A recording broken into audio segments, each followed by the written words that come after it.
Welcome back to the channel. In the last episode, we shared some breathless moments with Toan and Diem as they uncovered the mysterious iron box and that chilling warning in the middle of the storm.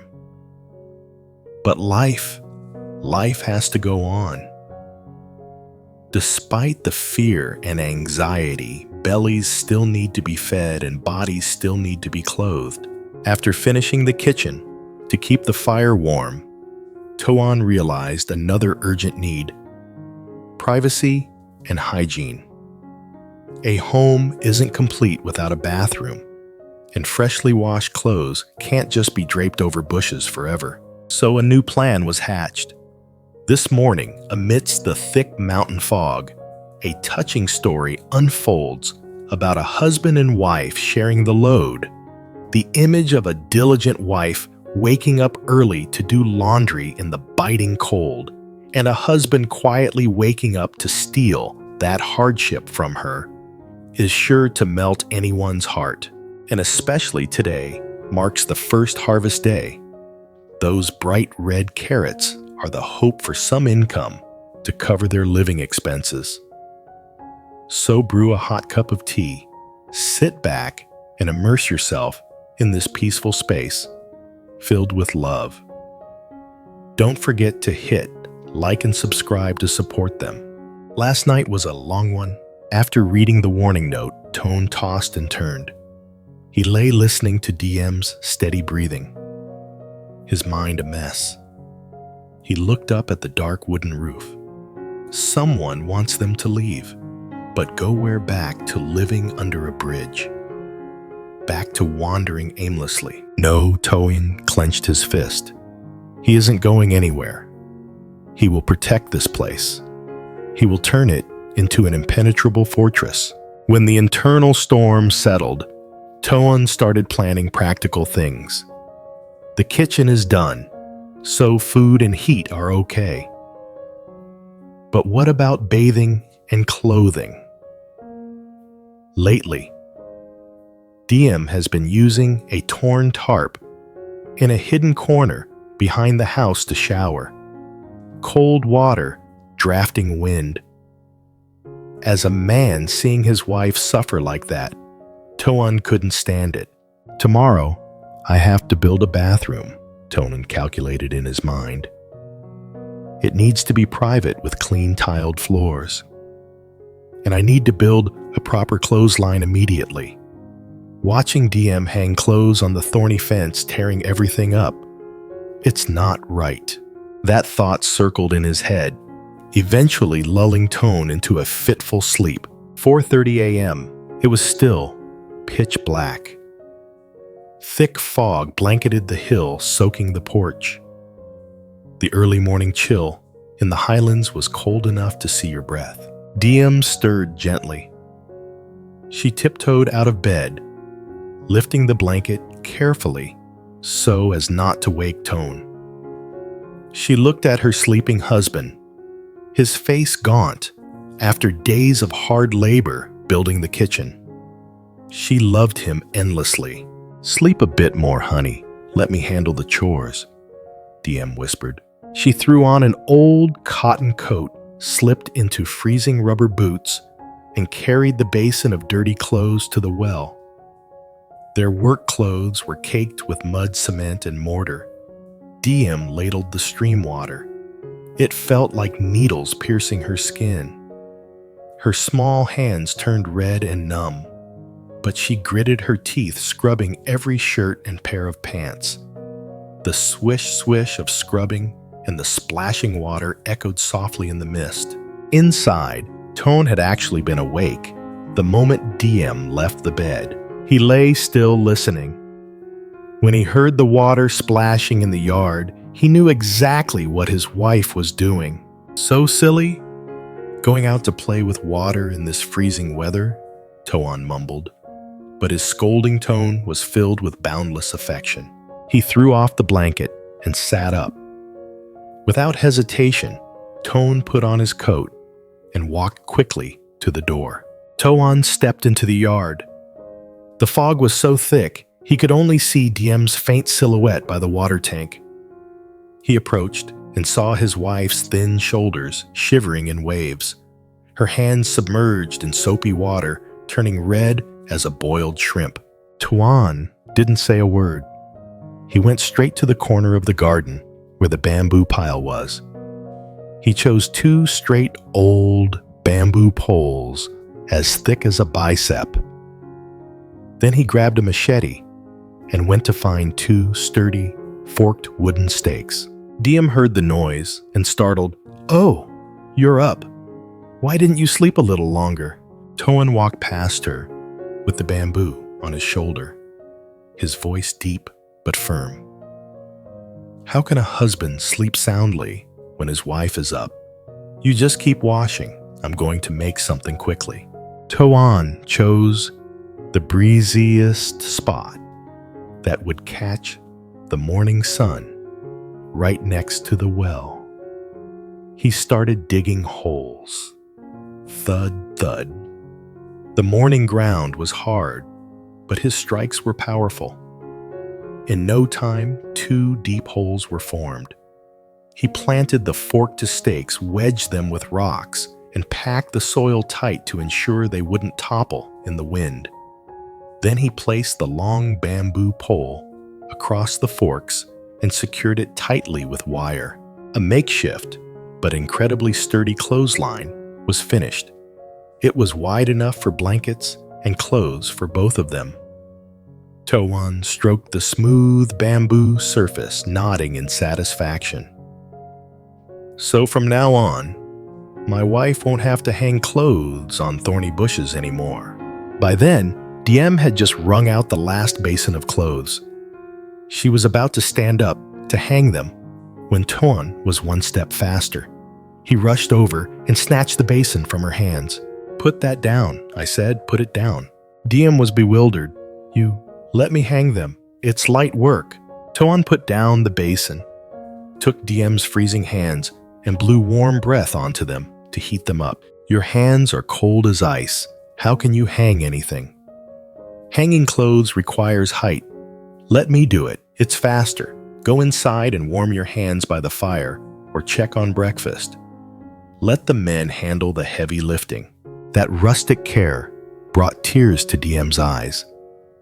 She looked at Toan. Even though this man had lost his memory, even though he was poor, he never let her suffer any disadvantage. "Okay, I'll listen to you, but I'm not going inside." "I'm going to the garden." "What for?" Toan asked. "I'm going to harvest carrots. Those rows we planted when we first got here have grown quite big. I'll pull them up and take them to the market to sell, maybe make a little money to buy meat and rice. We're almost out of cash, honey." Hearing his wife mention money, Toan's heart sank a little. Reality was indeed harsh. He nodded. "Okay, go ahead. Be careful of the wet dew. While you're gone, I'll finish hanging the clothes and figure out where to put the bathroom. I'll start digging the foundation this afternoon." Diem took the bamboo basket and a small trowel to the front garden. This garden was the fruit of their very first labor over a month ago. The lush green carrot tops, spreading wide and soaked in morning dew, were a delight to see. Diem squatted down, choosing the biggest plants. She used the trowel to gently loosen the soil around them, then grasped the base of the stems and pulled hard. Pop! A large, long, brilliant orange carrot was pulled from the brown earth. Diem held the carrot, wiping off the layer of dirt. That bright orange color seemed to light up the gloomy morning. "Wow, it's huge!" Diem exclaimed softly. She continued, pulling the second, the third. Each one was uniform, with smooth skin and no signs of pests. Perhaps this land, though dry, had been watered by the sweat of their labor, and now it was repaying them with a bountiful harvest. Diem neatly arranged the carrots in the basket. In her head, she started calculating. This must be 10 to 15 pounds, 5 to 7 kilograms. Selling them cheap at the market should get me a few dollars. Enough for some pork belly, a block of tofu, and some scallions. That means we can have a fresh meal for lunch today. The joy of a laborer is sometimes that simple. Seeing the fruits of your work and knowing you won't go hungry tomorrow. While Diem was engrossed in harvesting, Toan was meticulously hanging every shirt in the yard. He shook them out, straight draped them over the bamboo pole, and secured them with clips so the wind wouldn't blow them away. He did it with unusual patience and care. When he finished hanging the last shirt, Toan stepped back to admire his work. The row of clothes fluttered in the early breeze. Across the garden, his wife's silhouette was bent over pulling carrots. In the distance, the sun began to peek through, dispersing the thick fog. A heartbreakingly peaceful scene. Toan took the notebook and pencil from his pocket. The notebook he found in the iron box yesterday, which he now kept with him always. He flipped to a blank page and started sketching roughly. This spot will be the bathroom. Here will be the water filter tank. Over there, I'll plant more rose bushes. Whoever the enemy was, however many difficulties piled up. In this moment, Toan felt like the richest man in the world. Rich because he had a wife to love and a home to build. Diem calling from afar. Toan and I filled a whole basket. The tubers are huge. Toan laughing loudly. Fantastic. You have the best green thumb in the region. Bring them here. I'll wash them clean so you can get a good price. Toan put away the notebook and ran to the garden to help carry the basket of carrots. The couple looked at each other and laughed, their smiles brighter than the morning sun. A morning started with love and hard work. The clothesline and the first carrots of the season are proof of Toan and Diem's fierce vitality. But will the money from selling carrots be enough to build the bathroom? And more importantly, when Diem takes the carrots to the market alone, will she encounter those who are stalking their family? When Diem's figure disappeared behind the slope, on her way to the market, Toan returned to the yard. He didn't allow himself to rest. Scanning the garden, his eyes stopped at a hidden corner behind the water tank where wild banana bushes grew thickly. This spot makes the most sense, Toan muttered. Private close to the water source and shielded from the wind. He began the work of building the bathroom. No elaborate blueprints. Everything was in his head. Toan wanted to build a small room, just about 20 square feet, 2 square meters, but solid and private. He didn't want Diem to live in fear every time she bathed, didn't want her huddled behind a torn tarp like in recent days. By noon, the sun became harsh and glaring. Toan took off his shirt, revealing a back drenched in sweat. He mixed the mortar himself, carried every heavy bucket of cement himself. Thud, the brick was placed down solid. Toan meticulously smoothed every mortar joint. He built the wall, higher than head height, leaving a small ventilation window high up to let in light and air. The heavy labor made his muscles ache. Old injuries occasionally throbbed, signaling overload. But every time he thought of Diem coming home, dusty, from the market this afternoon, stepping into a clean place, pouring a cool scoop of water over herself without fear of prying eyes, Toan felt unusually strong. For this man building a bathroom wasn't just constructing an outhouse. It was his way of protecting his wife's dignity. He was rebuilding his self-worth and providing the bare minimum of comfort for the woman he loved. Just past noon, Diem returned.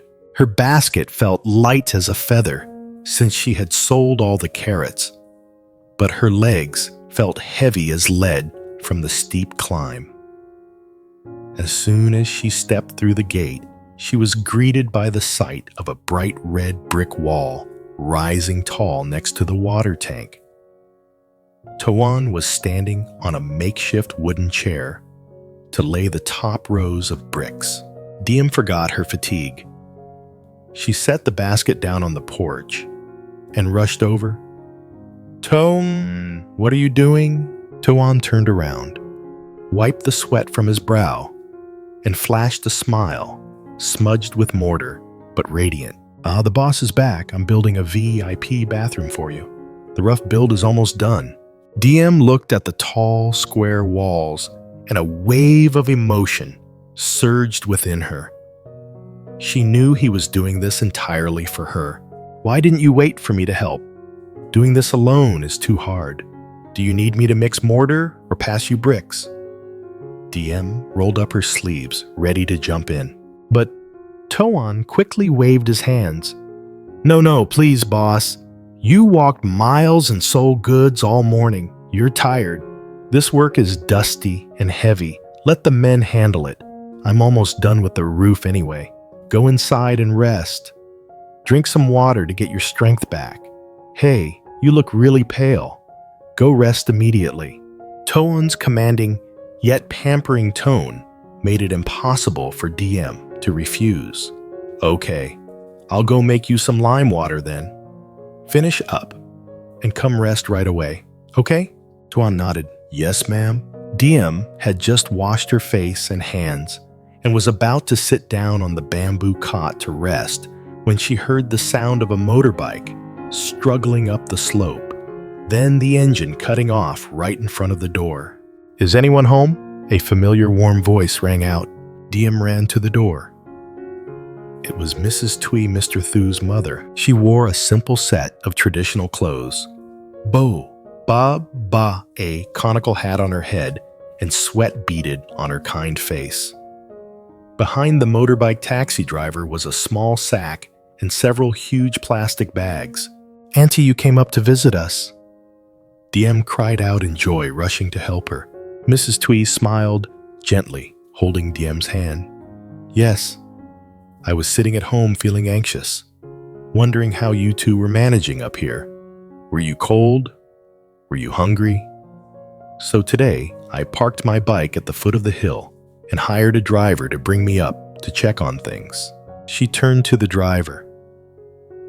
"Please help me unload that sack of rice and the food bags."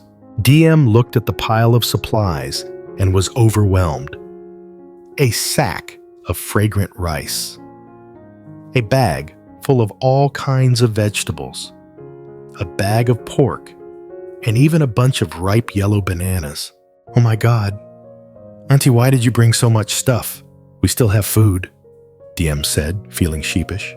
Mrs. Tui waved her hand. "Don't give me that. I know the market is far away up here. You two just recovered from illness.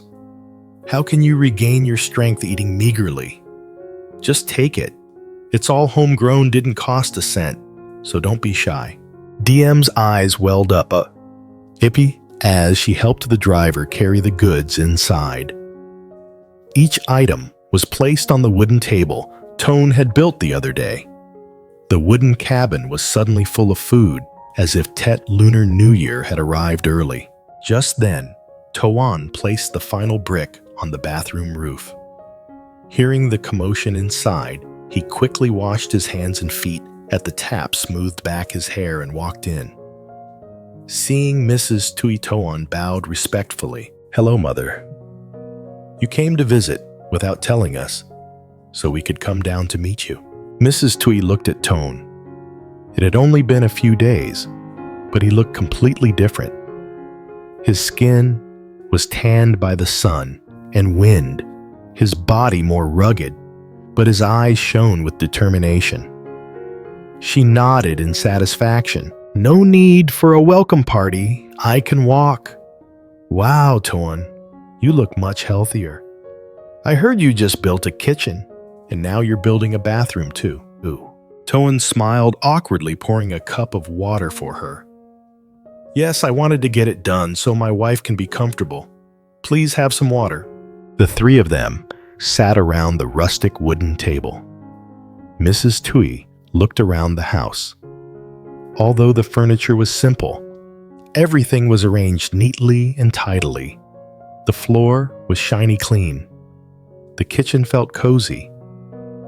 She could feel a fierce vitality being revived in her old home. She took a newspaper-wrapped package from her bag. Inside were several humped chung cakes, ban chung gu, a Highland specialty. Here, eat these while they're hot. I just boiled them this morning. Her meticulous care for their every meal and sleep made the atmosphere in the house thick with emotion. Diem sat looking at the sack of rice, the package of cakes, and then at Mrs. Tui's gentle face. All the suppression, all the strength she had tried to maintain over the past few days suddenly shattered. She wasn't a weak person, but faced with such immense kindness, she felt so small. Diem grasped Mrs. Tui's wrinkled hand. That hand was as warm as her own mother's hand used to be. "Auntie," Diem called out. Then her voice choked. Tears began to stream down her cheeks. She burst into sobs of gratitude and relieved sorrow. I thank you so much. Thank you for giving us a roof over our heads. Thank you for giving me the capital. And now you bring rice and meat all the way up here for us." Diem sobbed in waves, her shoulders shaking violently. "In this life, my husband and I don't know how we can ever repay you. We owe you so much." "Hoo-hoo." Toan sat beside her, his eyes red too. He placed a hand on his wife's shoulder to comfort her, but even he couldn't speak. He was a man. He rarely cried. But the kindness of this stranger had touched the deepest part of his heart. Mrs. Tui watched Diem cry and felt her heart break for them. She pulled Diem into her arms, hugging her like her own little daughter. She soothed her. "Hush now, stop crying, child. Why the tears? I told you I consider you two like my own children. Seeing you two work so hard, knowing how to love and protect each other like this, that is enough to make me happy. I don't need gold, silver, or jewels in return." She lifted Diem's tear-streaked face, wiping away the droplets. "The greatest repayment you can give me is for you two to live truly happily. It is turning this land into a thriving farm. It is never giving up in the face of hardship. If you can do that, you've already repaid me. Do you understand, you silly girl?" Hearing those heartfelt words, Toan stood up and bowed low before Mrs. Tui. "You are right, Mother. I swear to you, my wife and I will never let you down. We will live well, and we will build a future right here on this land." That afternoon, the wooden cabin was flooded with tears, but they were tears of happiness, of warm human kindness. In a world full of deception and calculation, hearts of gold, like Mrs. Tui's, still exist, burning like a fire, to warm unfortunate lives. Dear friends, the image of Diem sobbing in Mrs. Tui's arms is perhaps the most beautiful and touching moment of this journey. Living well is the noblest form of repayment. They now have a new bathroom, plenty of food, and most importantly, a solid spiritual anchor. But life is never a smooth road. While Toan and Diem are immersed in happiness and gratitude, the mysterious iron box buried beneath the kitchen floor remains ticking like a time bomb. And will the strangers lurking out there let them live well, as Mrs. Tui wished? Leave a comment saying, "Thank you, Auntie Tui," to honor this wonderful mother.